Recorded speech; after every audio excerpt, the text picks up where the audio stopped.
So on the first video, we talked about the philosophical and historical context of Kant, and we close-read the preface of the Critique of Pure Reason.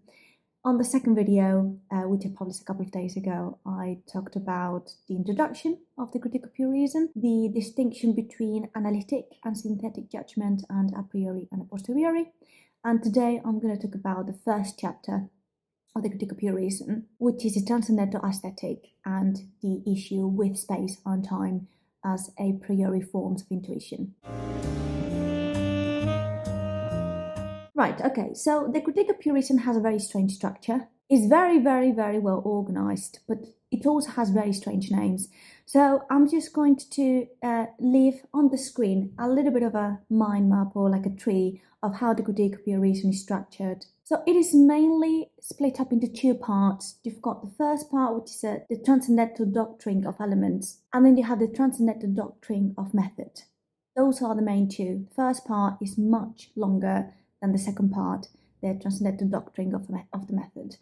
What are these ones about? You need to remember that the Critique of Pure Reason was in general about how do we know things a priori, about the possibility of a priori knowledge itself, or what are the conditions of the possibility of knowledge itself. What can we know a priori before experience, and how knowledge shapes all experience. So both chapters are about those conditions of possibility of knowledge. The first part, though, the Transcendental Doctrine of Elements, asks the question of what are the building blocks of knowledge, and is divided into the Transcendental Aesthetic and the Transcendental Logic. The Transcendental Aesthetic, which is going to be the subject of this video, talks about our forms of sensibility. And bear in mind, the word aesthetic does not mean beauty or art. It has a previous meaning of the word before they started using it in arts and in other areas of philosophy and literature. Aesthetic meant perception. How do we know things through perception? How our mind processes raw data. That's the transcendental aesthetic.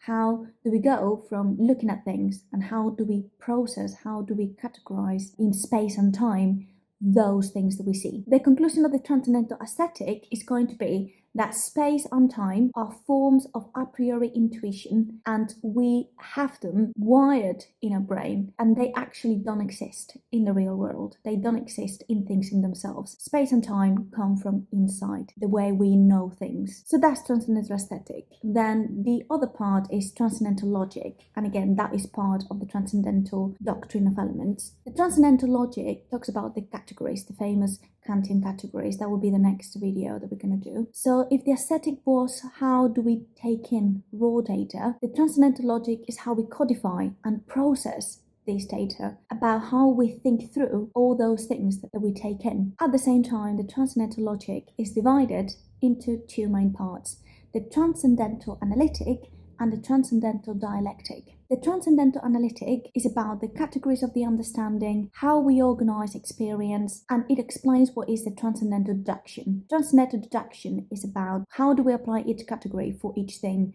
what category to apply for each thing that we see or we experience. On the other hand, the transcendental dialectic deals with the limits of pure reason. What are the limits of our reason? And what happens when that reason goes beyond experience? Can we apply reason to things that go beyond experience? In this subsection, Kant talks about what he calls illusions. There are illusions that are part of the rational psychology, illusions that are part of rational cosmology, also the illusions of rational theology. We will talk about that in another video. And then we have the second part of the critique, which is the other branch of the tree, and that would be the Transcendental Doctrine of Method. The Transcendental Doctrine of Method is much shorter, and it just deals about how do we use reason properly, how can we use it correctly, and whether we're using it correctly at a certain point or not. How to avoid errors and mistakes when we apply pure reason. What are the legitimate uses of pure reason? And he also goes on and talks about the history of pure reason. So just as a summary, we've got 4 words that you need to take in, and you need to know what it means because Kant talks about them all the time. We've got aesthetic, how we receive raw data through space and time. Analytic, that is how we think, how we process information. That would be the deduction of categories. Then the dialectic, which is how reason sometimes overreaches beyond experience. That will be the illusions and some questions on the soul, the immortality of the soul and God. And then the method, how to properly use reason. So now I've explained how the critical pure reason is structured. On this first chapter, the Transcendental Aesthetic, Kant starts giving a lot of definitions. I'm going to state the most important ones because that is again key to understand anything that goes afterwards. First definition is intuition. The immediate relation between our understanding and object is the raw access to the object, a first contact. Kant says at B33, intuition takes place only insofar as the object is given to us. Intuition is only possible if objects affect our mind in a certain way. Then he also talks about sensibility. At B33 as well,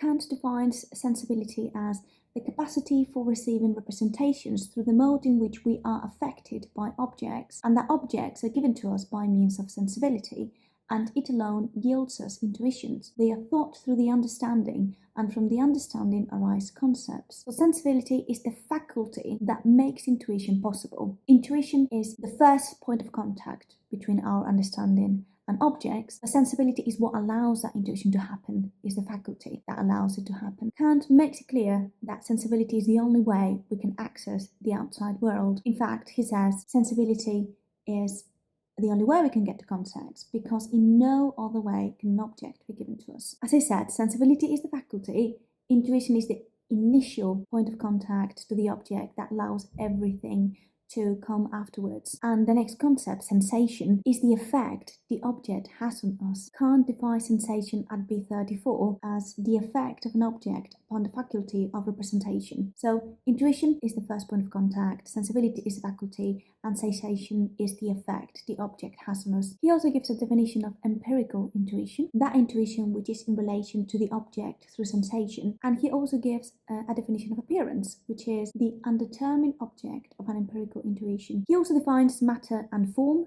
Matter is the appearance which corresponds to sensation, and the form is the frame by which we order matter, and that which so determines the manifold of appearance that it allows of being ordered in certain relations at B34 as well. So again, matter is the appearance, the secondary qualities as Locke would call them, will be like the color, maybe the shape, the texture, whereas the form is a more primary quality like extension, depth, or the height. Kant says that matter is given to us a posteriori, so we get to know the colour of this cup a posteriori, whereas form is given to us a priori. He also introduces the concept of pure intuition, which is a pure form of sensibility, where pure is something that is external or is separate from sensation. It did not come from experience, like the extension of an object. And the pure forms of sensibility we get a priori. He says at B35, if then I take away from the representation of a body that which the understanding thinks in regard to it, substance, force, divisibility, etc., and likewise what belongs to sensation, impenetrability, hardness, colour, etc.,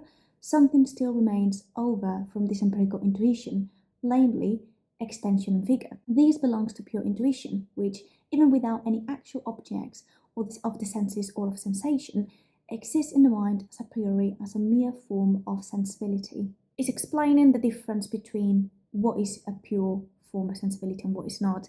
Again, you take this cup and you could take the colour away, you could take the texture, you could take the drawings, you could take any secondary qualities away from this cup, but you would never be able to take away, for example, the space it occupies, or the depth or the height of it.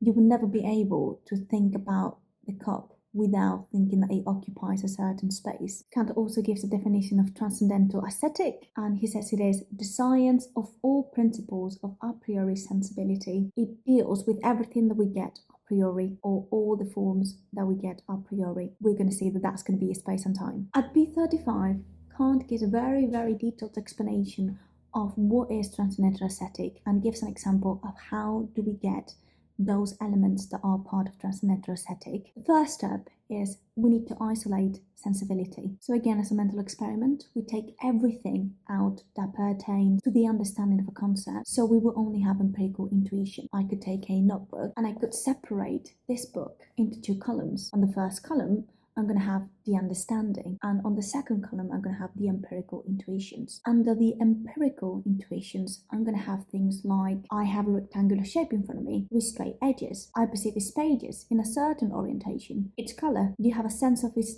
three-dimensional extension in space? All of that is empirical intuition. But then when you take away The judgment, which would be in the second column, like it's a novel, this is literature, this belongs to the genre of philosophy, this book is expensive. Those are conceptual. They come from the understanding. They are not empirical intuitions. You can't say the genre of a book just by looking at it. That comes from the understanding, not from an empirical intuition. After we have clearly separated what comes from the understanding and what comes from empirical intuitions, we're going to take those empirical intuitions, which come from the sensation, and we're going to make another further separation between what belongs purely to sensation and the intuitions that come a priori. We're going to separate the matter from the form. In the book example, we would separate the matter of intuition of the book. That would be the color, the texture, the smell, the weight, and we're only going to leave the form, which is the shape, the space it occupies, the height, and the depth. What we have now is pure intuition. It's the form of the appearance of the book. This is what sensibility contributes a priori. For Kant, there's only two forms of pure intuition. As we said, the only thing that would be left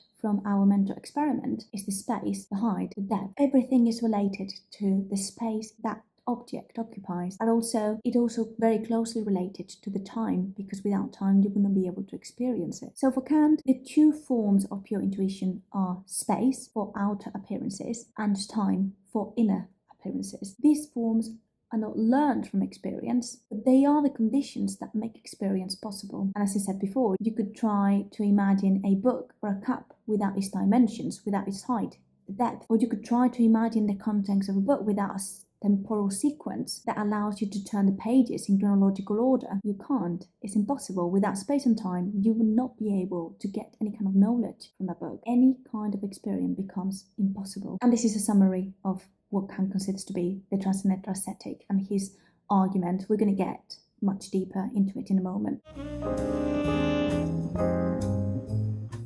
Let's start with space. So Kant first starts talking about how we see everything and we experience everything in space.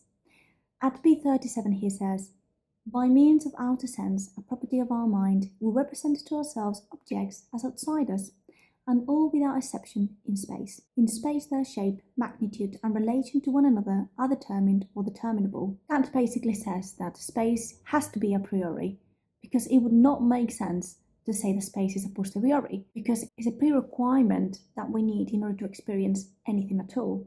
So how is the faculty or the intuition that allows us to experience everything going to be a posteriori? It has to be a priori. At B38 he says, space is not an empirical concept which has been derived from outer experiences, for in order that certain sensations be referred to something outside me, that is, to something in another region of space from that in which I find myself, and similarly in order that I may be able to represent them as outside and alongside one another, and accordingly as not only different, but as in different places, the representation of space must be presupposed. The representation of space cannot therefore be empirically obtained from the relation of outer appearance. On the contrary, this outer experience is itself possible at all only through that representation. Again, we presuppose space for anything that we experience. For Kant, that means that it has to be a priori. He makes it pretty clear at B38, B39. He again says, space is a necessary a priori representation which underlines all outer intuitions.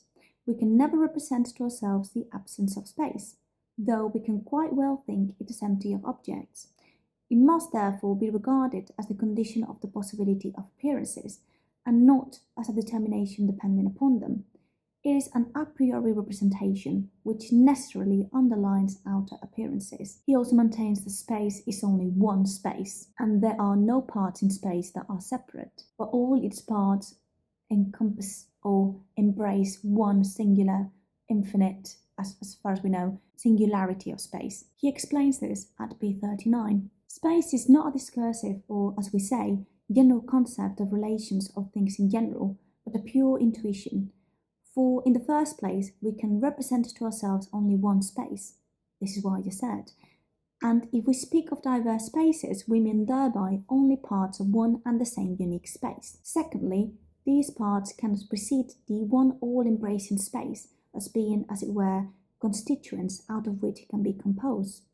On the contrary, they can be thought only as in it. Space is essentially one, the manifold in it, and therefore the general concepts of spaces depend solely on the introduction of limitations.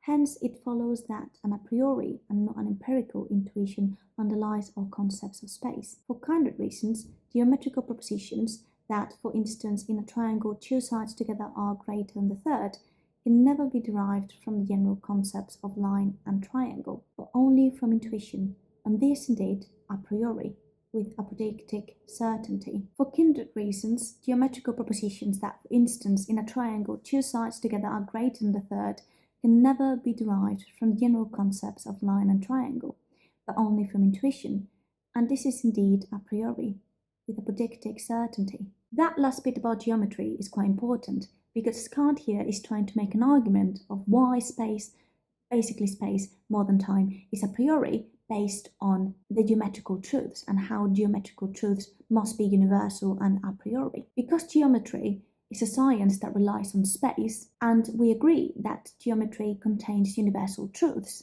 how can geometry be based or be dependent on something that is a posteriori, such as space? How can you derive something a priori that is a posteriori? It would not make sense.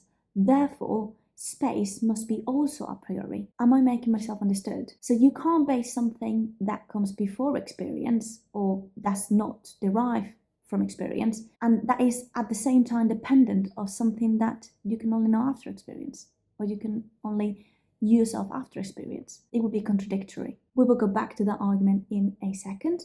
But then at B40, he gives another argument. Space is represented as an infinite given magnitude. Now, every concept must be thought as a representation which is contained in an infinite number of different possible representations as their common character, and which therefore contains these and itself. But no concept as such can be thought as containing an infinite number of representations within itself. It is in this latter way, however, that space is thought, for all the parts of space coexist ad infinitum. Consequently, the original representation of space is an a priori intuition and not a concept. What is Kant saying here in his particular way of writing things? First, he's saying that space is an infinite magnitude. It is everywhere, it's kind of pervasive everywhere, and it contains infinite parts. It is just infinite in the sense that wherever you look, it's always there. Space is always there. 2. A concept is always finite. There is only a limited amount of things that a concept can contain. Can you give me the number of a concept that contains everything? Can concepts contain everything the same way space does? And the third premise, which is the conclusion, would be space therefore cannot be a mere concept because concept can't contain everything. Therefore, it must be something else. It is a priori, an a priori intuition and not a concept. If you think that's a good argument or not, that's besides the point. That's what Kant says. So now that he has proved that space is an a priori form of intuition, he takes the following conclusion. Because space is a priori, then it cannot be a property of things in themselves. Space is nothing but the form of all appearances of outer space, of outer experience, and it is what allows us to experience anything. He also says something very interesting at B43. It is therefore solely from the human standpoint we can speak of space, of extended things, etc. If we depart from the subjective condition under which alone we can have outer intuition, namely liability to be affected by objects, the representation of space stands for nothing whatsoever. So I think this is the first time he mentions the fact that we can only talk about space subjectively as humans, the way our brain is wired to think about space. But then if we depart from that subjective standpoint, we would not be able to talk about space as such. If I were to, I know I can't, but if I were to be able to talk to a spider or to an octopus, we would not be able to have a conversation about space. It would be very complicated because probably the forms of intuition are completely different from mine, or at least we're not sure if they are the same. I think that is quite interesting. And I actually don't know if anyone else before Kant said this. I'm obviously not educated enough to know that. So if anyone knows if there was any philosopher, artist, biologist, whatever, that says this same thing, that we can only talk about space and time subjectively within our human perspective, and we cannot talk about the space in the standpoint of other animals or other forms of life, let me know, because I don't know. Then a little bit afterwards, he starts talking about what is unconditionally valid and conditionally valid. Right, so I was just talking about how our human perspective of time makes it subjective. So we can only talk about space subjectively. So that would only be conditionally valid. We take space and we think that is universal. It is universal for us. So we could say that is conditionally valid for our thinking, for our, the representations of our culture, for our building of knowledge. But it is not really unconditionally valid if we talk about general terms. It could be unconditionally valid if we make the condition that we're just talking about human subjectivity. But it can't be unconditionally valid universally for all beings. You have to give that little footnote where you say this is universal and it's necessary, but only for us, for the human standpoint of how our forms of intuition work. So yeah, he says at B44, if we add to the concept of the subject of a judgment the limitation under which the judgment is made, the judgment is then unconditionally valid. The proposition that all things are side by side in space is valid under the limitation that these things are viewed as objects of our sensible intuition, human intuition.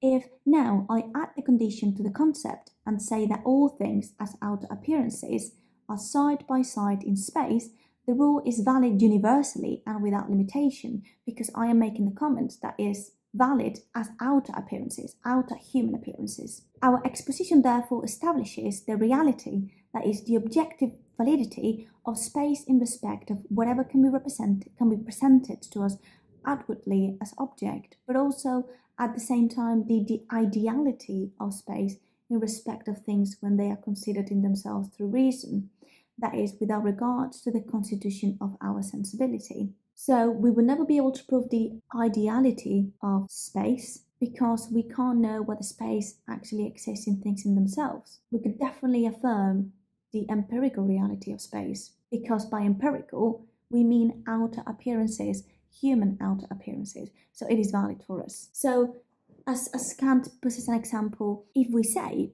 that something being beside another thing is universally valid, that is wrong, because it's not universally valid for all types of being that may have a different spatiotemporal sensibility. However, if we say we add the condition that one thing is besides another thing being universally valid as outer appearances, then it would be unconditionally valid, because we are adding that clause whereby we can say it's unconditionally valid, because you're saying that it is valid, universally valid for humans with the same sensibility. Again, we are asserting the empirical validity of space as something separate from its transcendental ideality. Kant puts it very clear at B44. We assert then the empirical reality of space as regards all possible outer experience, and yet at the same time we assert its transcendental ideality.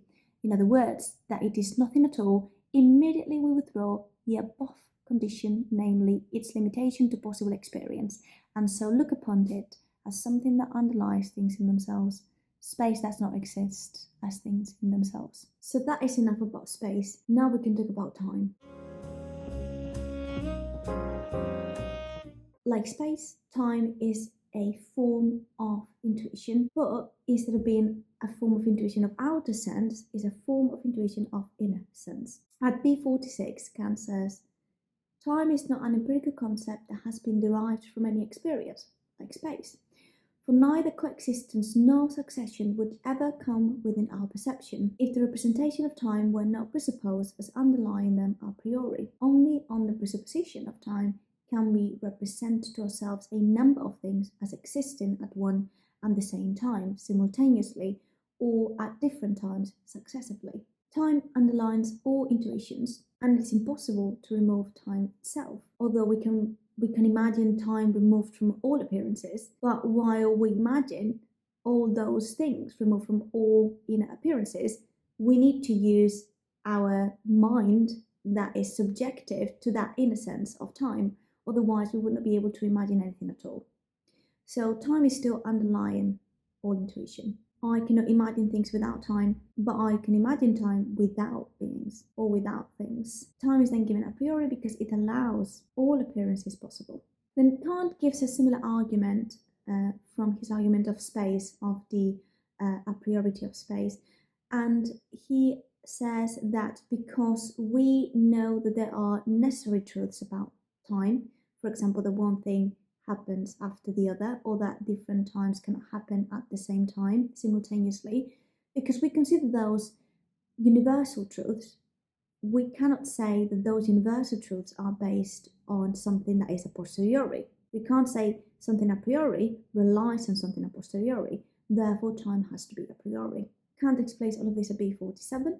He says, the possibility of apodictic principles concerning the relation of time or of axioms of time in general is also grounded upon this a priori necessity. Time has only one dimension. Different times are not simultaneous but successive, just as different spaces are not successive but simultaneous. These principles cannot be derived from experience, for experience would give neither strict universality nor apodictic certainty. We should only be able to say that common experience teaches us that it is so, not that it must be so. These principles are valid as rules under which alone experiences are possible, and they instruct us in regards to the experiences, not by means of them. Also, similarly to space, Kant also argues that time is an infinite magnitude, inner magnitude, that is encompassing everything that we experience, everything that we think and do. So therefore it cannot be a concept, but a concept cannot be infinite. Therefore it must be a priori intuition. And he also says that some of his propositions are synthetic. For example, I just said that one universal truth, one a priori truth that I have about time is that things can happen at the same time. Two different things can happen at the same time. I have no way of knowing that before I actually get out in the world and see that things can happen at the same time. There is no way I can know that analytically from the concepts, from the definitions of time and an event. I get to know it from experience. So that judgment would be, or that proposition would be synthetic a priori. Also, only in time you can prove the contradiction of opposites, because when you enunciate it, when you say it out loud, you need time in order to think and say it. Without time, you will not be able to prove any analytic or non-analytic statements. And this is what Kant says as well. Time is not something which seeks of itself, or which inheres in things as an objective determination, and it does not, therefore, remain when abstraction is made of four subjective conditions of its intuition. Were it self-subsistent, it would be something which would be actual and yet not an actual object.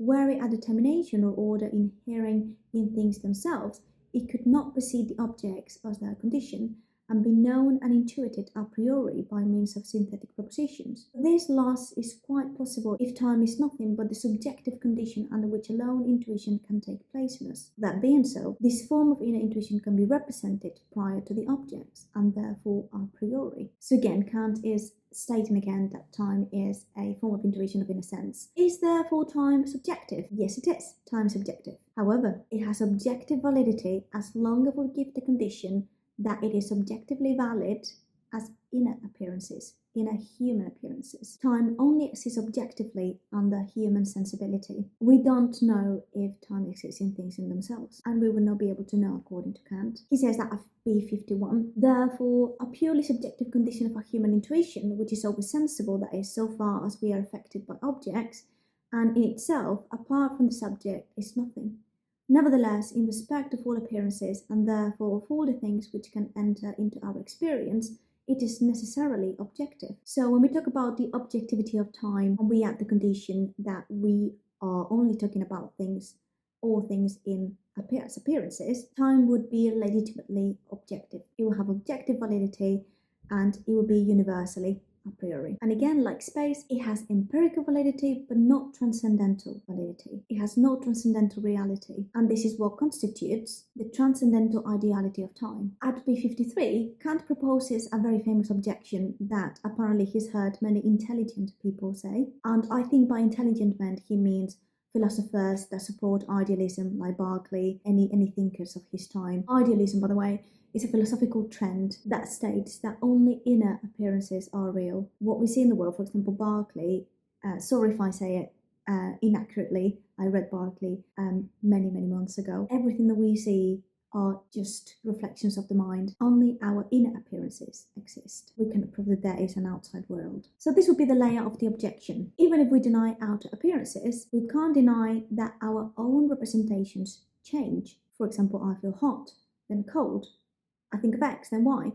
Those are changes that we can't deny. 2. So the reality of change is undeniable. 3. Alteration is possible only in time. The change, for example, is something being first in one state, then in another, and that requires the temporal framework of before and after. Conclusion, therefore, time must be something real. Since change is real, and change presupposes time, time must itself exist as something real and not merely subjective. What is Kant's response to this? He says, yeah, that is true. Absolutely. That is correct. Time is actually real, but it is real for humans with our sensibility, for humans with our inner intuition, and that's it, not as things in themselves. This argument is pretty shallow. It's just covering the surface. Obviously, it's an obvious statement. The validity of time depends on our sensibility, but it is not universal in things in themselves. And remember, for Kant, if you state the universal validity of space and time in things in themselves, you would be denying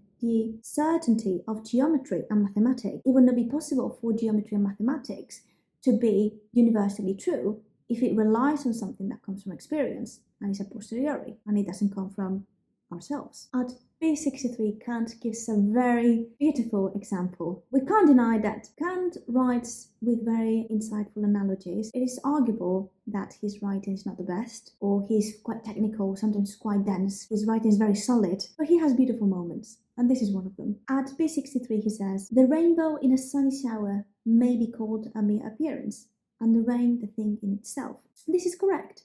If the latter concept be taken in a merely physical sense, rain will then be viewed only as that which, in all experience and in all its various positions relative to the senses, is determined thus and no otherwise in our intuition. But if we take this empirical object in its general character and ask, without considering whether or not it is the same for all human sense, whether it represents an object in itself, and by that we cannot mean the drops of rain, for these are already as appearances empirical objects, the question as to the relation of the representation to the object at once becomes transcendental. We then realize that not only are the drops of rain mere appearances, but that even their round shape, nay, even the space in which they fall, are nothing in themselves, but merely modifications or fundamental forms of our sensible intuition, and that the transcendental object remain unknown to us. Isn't that beautiful? As a summary, the rain is something empirically real. We see it, it's empirically real. And compared to the rainbow, it has some physical validity to it. It's physical. However, if we talk about general sense, the rain is not actually something that is in things in themselves. It's not transcendentally valid, but it's just a matter of outer appearances. I think it's placed quite well there. So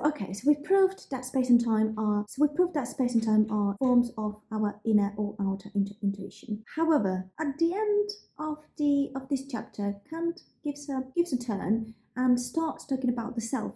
There is a problem with the self. So Kant starts to think about this. If everything that we perceive we know conditionally as things that appear to us, what about our identity, ourself? Don't we get to know ourselves?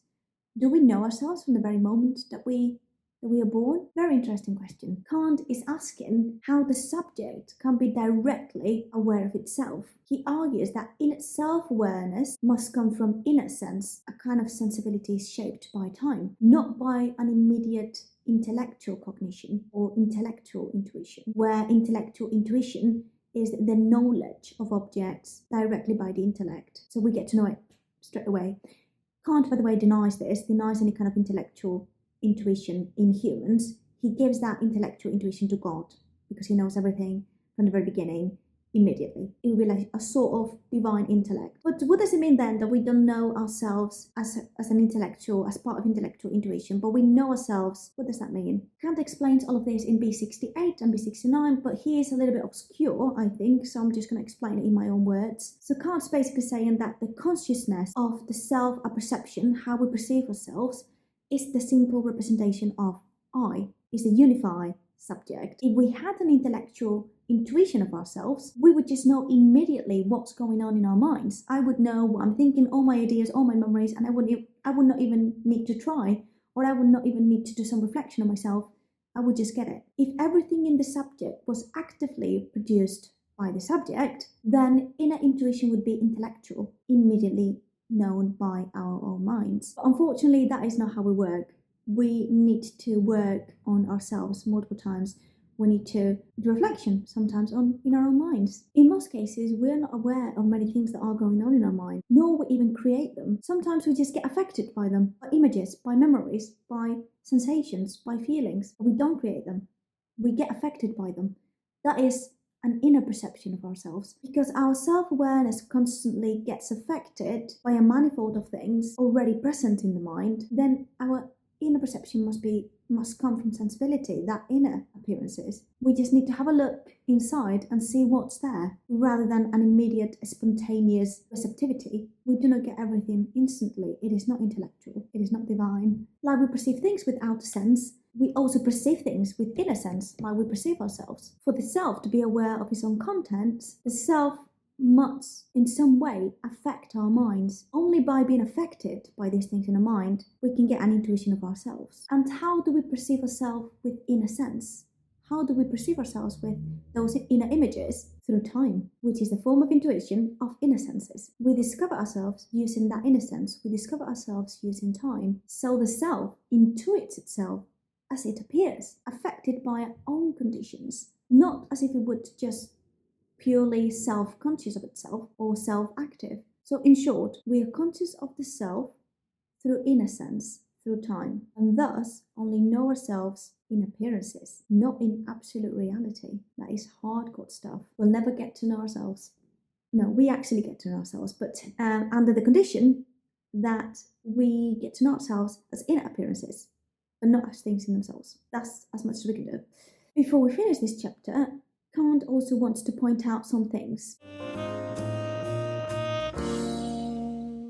At bit 69, he says, when I say that the intuition of outer objects and the self-intuition of the mind alike represent the objects and the mind in space and in time, as they affect our senses, that is, as they appear, I do not mean to say that these objects are a mere illusion. This is against Berkeley here, against what Berkeley says. Appearances do exist for us, they are real. It is not that this phone that I've got in front of me seemed to be in front of me. Or, as Kant gives an example in the chapter, it is not that my soul seems to be given in my self-consciousness. As he said previously, in order to get an appearance, there's a need to have an actual existing thing underneath that sustains that appearance. And again, he gives a very cute shout out to Berkeley at B71. He calls him the good Berkeley and explains that even though he was wrong in saying that everything is the actual world doesn't exist, he had the point to say that reality was impossible to know of ourselves. Berkeley said it didn't exist.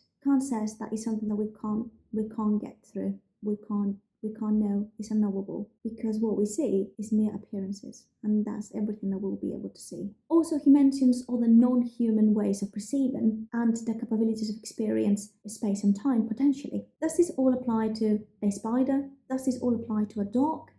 We don't know. Does this all apply? This is an interesting question actually. Would this all apply to a Neanderthal, which is a species of human that were extinct, but that had very similarity brain capacity? Would they experience space and time the same way we do? And that is an interesting question. Maybe they didn't. Maybe it was slightly different. About this, Kant says, this mode of intuiting in space and time need not be limited to human sensibility. It may be that all finite thinking beings necessarily agree with man in this respect, although we are not in a position to judge whether this is actually so. But however universal this mode of sensibility may be, it does not therefore cease to be sensibility. So we get to the conclusion of this chapter, Transcendental Aesthetic. Remember, we are on the Transcendental Doctrine of Elements. He basically gives a conclusion and says, space and time are a priori forms of sensibility. They are necessary conditions that structure all possible experience, and that they make synthetic a priori judgments possible in mathematics and in geometry, but only for appearances and not for things in themselves. And that is actually solving a very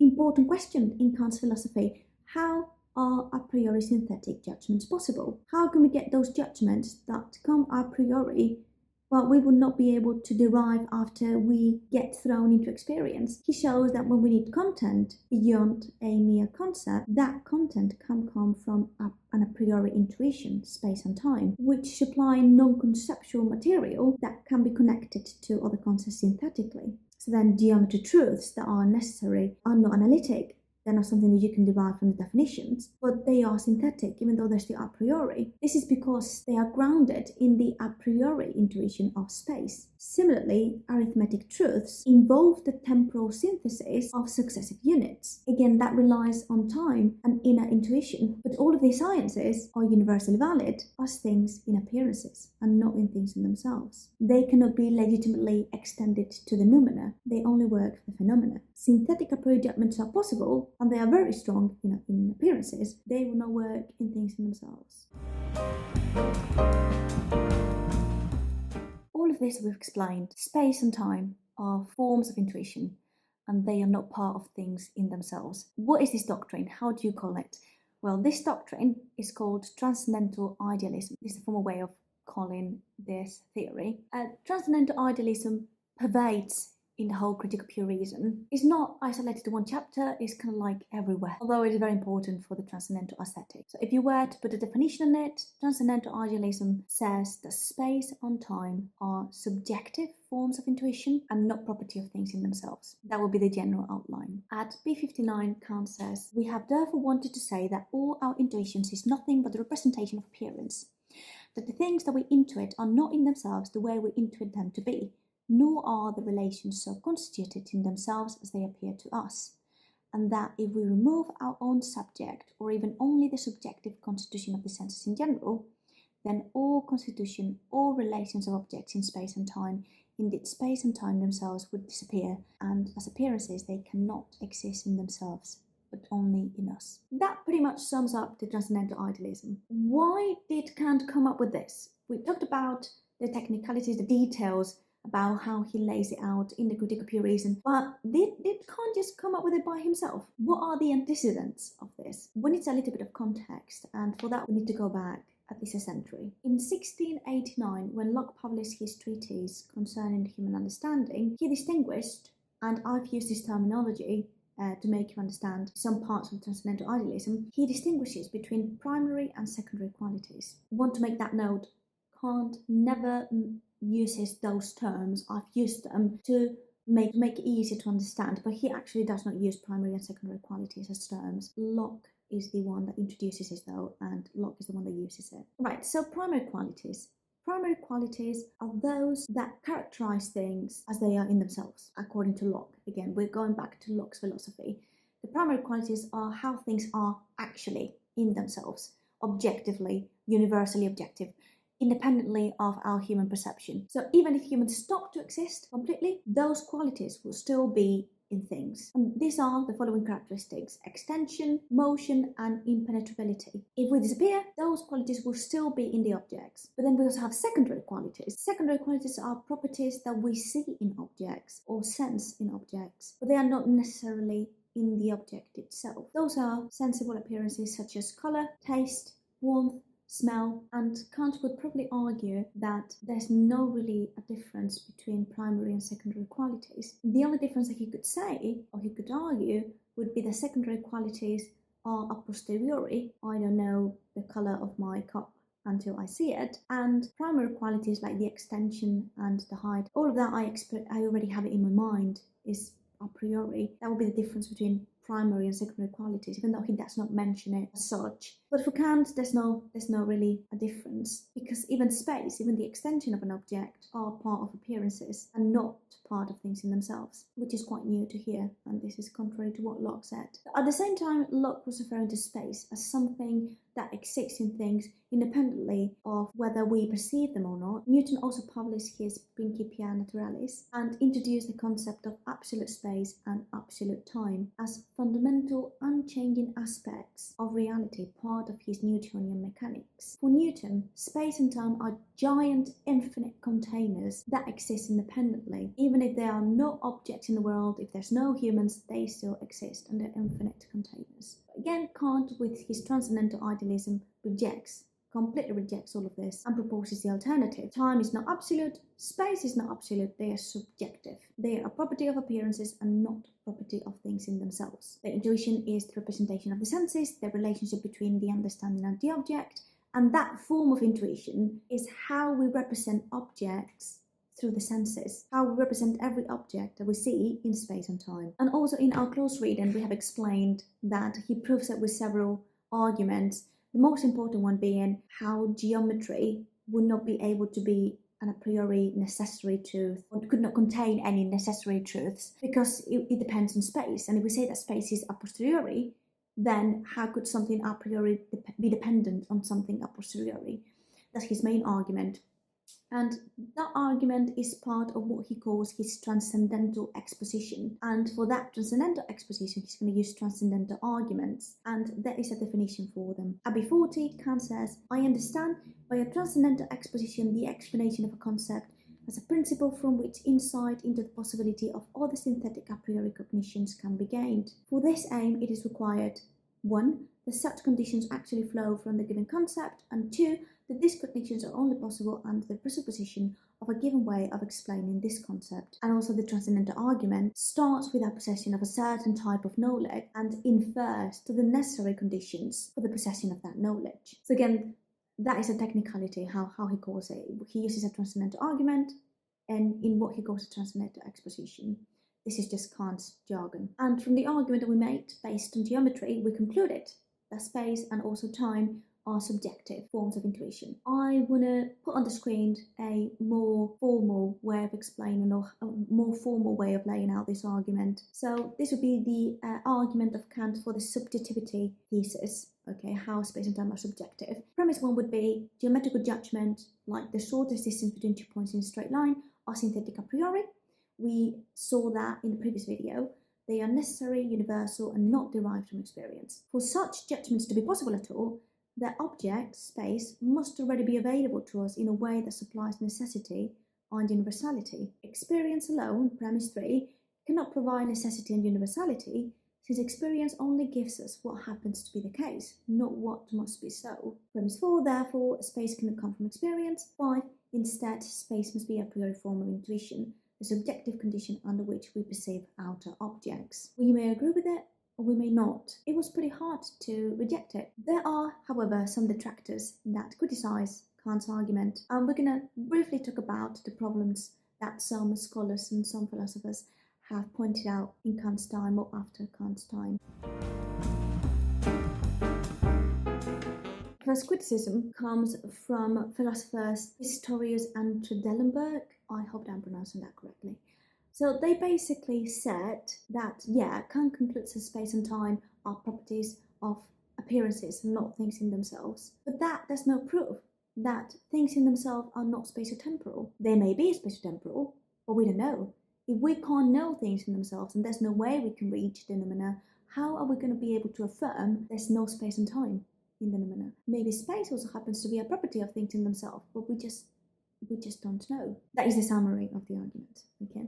Kant could not reply to this argument because he was dead, but other scholars like Henry Allison tried to defend Kant and propose what he calls a two-aspect view of Kant's subjectivity thesis. So Henry Allison argues that Kant actually meant, with his transcendental idealism, it is not the case that there are two completely separate worlds where one of them is spatiotemporal, the other one's not spatiotemporal, but it is just a mere game of perspectives. Transcendental idealism is not a doctrine. It's not a metaphysical doctrine that truly separates two distinct realms, but it is merely two sides of the same coin. On one side, we consider the world in space and time, and on the other side, we don't. So because we're just looking at two different perspectives of the same thing, we will be able to affirm that in that other side of the coin, there's no space and time, because precisely we are talking about that side of the coin that does not have any spatio-temporal perspectives. So basically, he's saying that the distinction, what actually Kant meant was that the distinction between things as they appear to us and things in themselves is a distinction between two ways of considering objects. So on one side, we have things as they appear, which are things that are being considered with their spatio-temporal conditions of knowing them, and then we have things in themselves. Things considered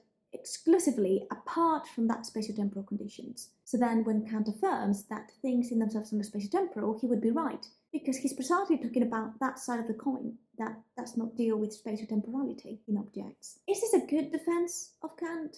Is this a good argument? In my opinion, it is not. It's a bit conceptually empty, conceptually useless. I agree with the scholar Van Clever, which we have talked about in previous videos. In his paper that I'm going to reference here, he says that this argument is not really good. And he puts it quite well, actually. He says, how is it possible for the properties of a thing to vary according to how it is considered? As I sit typing these words, I have shoes on my feet. But consider me apart from my shoes. So considered, am I barefoot? Seems pretty silly, but it's actually what Alison is saying. I currently have hair on my head. Well, if you consider me exactly how I am, excluding from the fact I have hair, do I become bald? It is just obvious. If you consider me without hair, I'm going to be bald. If you consider me that way, you can do that with any type of argument. And simply, this is not what Kant is saying. It is clear that he refers to things in themselves as a separate realm, completely separate realm with appearances, how things appear to us. They are not the same thing considered in two different ways. It is pretty obvious that he's not saying that. So can we save Kant? Is he wrong? Well, there has been multiple attempts to defend what Kant is saying. He's not the clearest when he's writing in the Transcendental Aesthetic. So some people, like Gaia, put forward a proposal to interpret Kant's words. So Gaia is trying to think about a solution of what Kant could potentially have said or what he intended to say. And this is his argument in a nutshell. He says that if X is an object that we experience, then necessarily X is spatial and Euclidean. So that means that for all appearances of objects of experience, speciality is necessary because we can't experience otherwise. Speciality, premise 2, cannot be necessarily true of some objects and contingently true of some others. Speciality, where true of things in themselves, it could be at most contingently true of them. Premise 4 is speciality, where true of things in themselves, then it would not be necessarily true of objects of experience. The conclusion then is that speciality is not true of things in themselves. So I can understand Gaia's proposal here, because for appearances, speciality is necessary, and if space also belonged to things in themselves, it could only be contingent, because we can't prove necessity about the noumena, because we can't know it. Since things in themselves are beyond experience, we can't know their structure. So if you said things in themselves are spatial, you'd be treating space as a real property of them. But then it couldn't be necessary, only contingent, because we have no grounds for saying that every possible thing in itself must be spatial. But then spatiality couldn't be necessary for experience, because it would depend on something contingent, which is things in themselves. So that is what brings him to the conclusion that spatiality can't be a property of things in themselves, but only of appearances. This seems like a pretty compelling argument, I think, but as I have read, there are still problems with this proposal. The first problem that I've encountered is a problem with premise 1. Yes, when we experience an object, we perceive it as spatial, and that is necessary for us because we always experience things in space. But again, Kant is not saying that things are spatial contingently or not. Spatiality is just not in them. We put it ourselves. That premise is nowhere formulated because Kant never said that things are spatiotemporal. They never are. And premise 2 is just not true. One thing can be necessary and contingent in two different subjects. For example, you could take benevolence. For us, God has the property of benevolence and as something necessary. But human beings only have it contingently. We can be benevolent or we can not be benevolent, depending on what we choose. But if you are a believer, you would think that God is always benevolent. So it is contingent. Benevolence, the property of benevolent, or the quality of benevolence, is contingent in some beings, not contingent in others. And what is the consensus then? Well, the consensus is that we still don't know. Many scholars have put themselves in a position. They defend Kant, several views, mostly Gaia's view, some of them Alison's view. There is not a huge consensus yet. We don't know exactly whether Kant was right or whether there was a incongruency in his arguments. I will have to leave that to you and you can think about it. I personally don't have an opinion yet. Now, I am going to get out of the critique of pure reason for a moment, and I'm going to move to the Prolegomena. The Prolegomena is a work of Kant that is very useful to read. It's actually, in my opinion, a little bit clearer than the critique of pure reason in some aspects. I would highly recommend it. So, in the Prolegomena, Kant gives another argument for transcendental idealism that is not in a critique of pure reason, and that is the argument of incongruent counterparts. We can find this formulated in section 13 of the Prolegomena, where Kant says, all those who cannot yet get free of the conception, as if space and time were actual qualities attaching to things in themselves, can exercise their equity on the following paradox.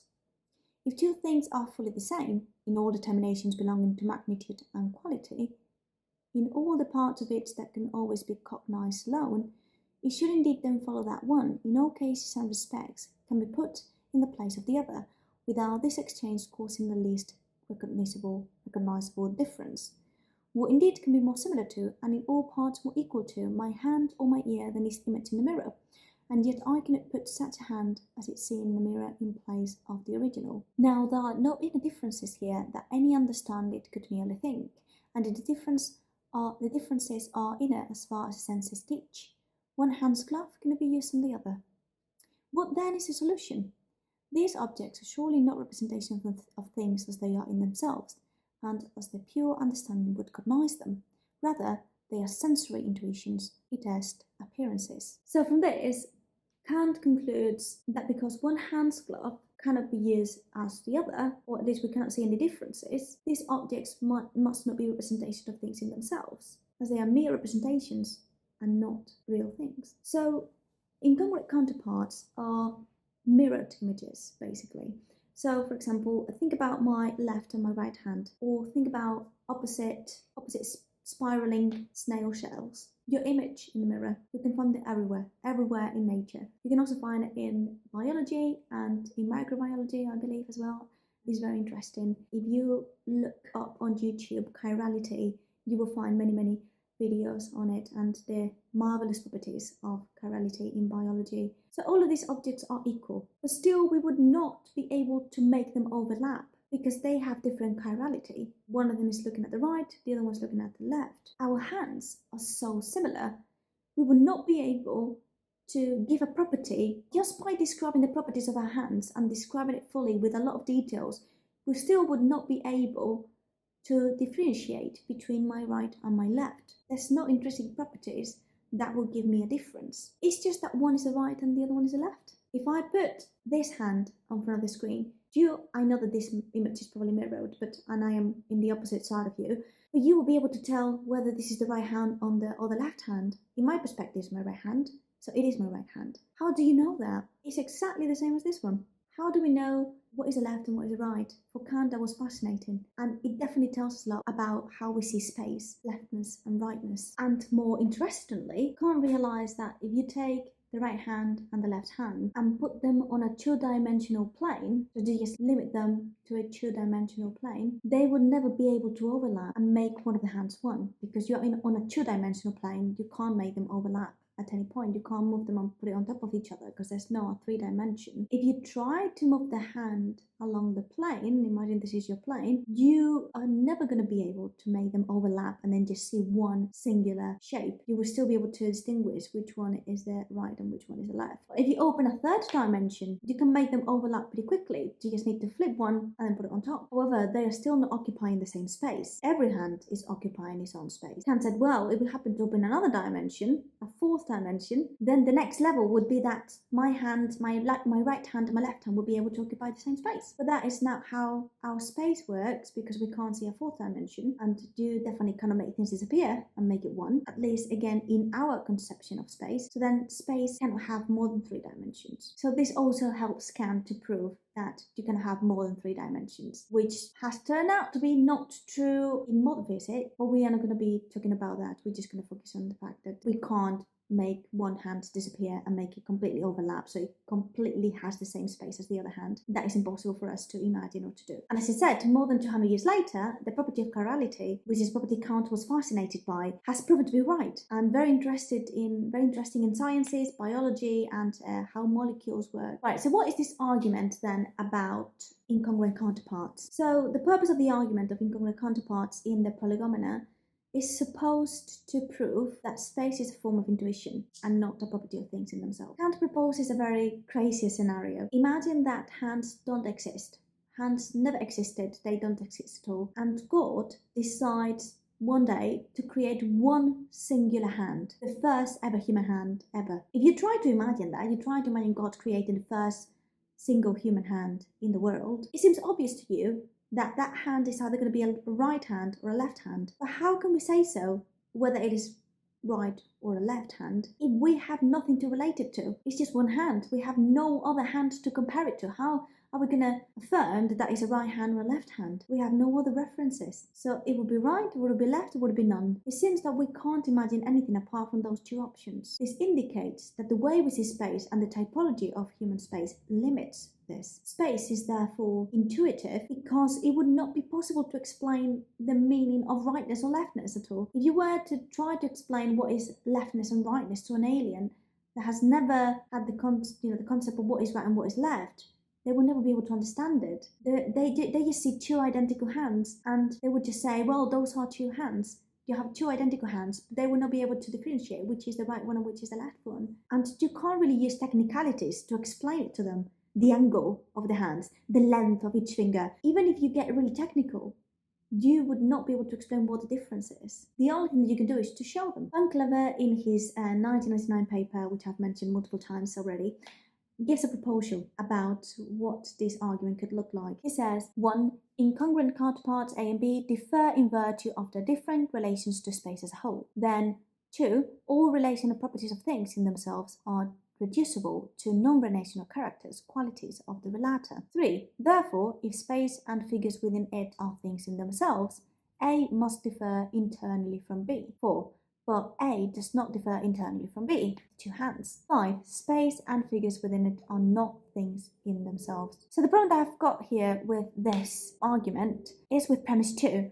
How do we know that? How do we know that all relational properties of things in themselves are reducible to non-relational characters? Because we cannot know, again, we cannot know things in themselves. How can I make a statement about things in themselves if I don't know things in themselves? The argument is there. Kant is trying to make a point to prove that space is an a priori intuition. Again, there's always this problem of how can you say that if you don't know things in themselves? Maybe the space and time are properties of things in themselves. So even though we've got all these arguments, we still cannot definitely 100% give a consensus on it. But it's still something up to debate, and it's definitely very interesting. Well, so I think I'm just going to leave it there. That's a really interesting topic. Transcendental aesthetic, that chapter is really dense. I really recommend that you give it a read. If you want to use my video to help you understand, and then you can read it, and then it will be easier for you to understand the concepts, you're more than welcome to repeat this video multiple times. And if I got something wrong, please let me know, because I probably have got something wrong. So